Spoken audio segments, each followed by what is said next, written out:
Before video continuation మాట. ధర్మానికి గ్లాని ఏర్పడినప్పుడు బుద్ధుడు, రామానుజులు, తులసీదాస్, రామతీర్థుడు, అరవిందుడు ధర్మరక్షణకై కుటుంబ బాధ్యతల నుండి తప్పుకుని ధర్మాన్ని కాపాడారు. విదేశీ ఆక్రమణల వల్ల ధర్మ సంస్కృతులకు, దేశ స్వాతంత్ర్యానికి ప్రమాదం ఏర్పడినప్పుడు కౌటిల్యుడు, తిక్కన, తిమ్మరుసు వంటి మహామంత్రులు స్వదేశీ సామ్రాజ్యాలను నిర్మించారు.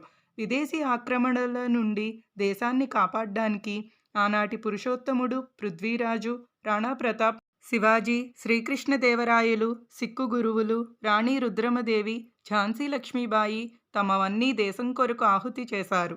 స్వదేశీ సంస్థాపన ధర్మానికై మరణించారు.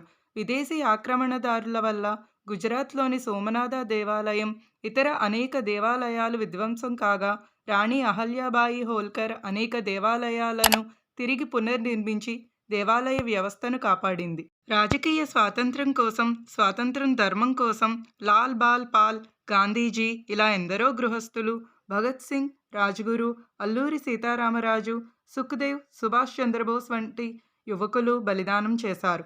మునులు, ఋషులు అందించిన ఈ విలువైన జ్ఞానాన్ని తెలుసుకుందాం, ప్రచారం చేద్దాం, ఆచరిద్దాం. ధర్మరక్షణకై నేను చేసిన ఈ వీడియోస్ అయితే మీకు నచ్చాయనుకుంటున్నాను. మీకు నచ్చితే please like, share and subscribe. Thank you.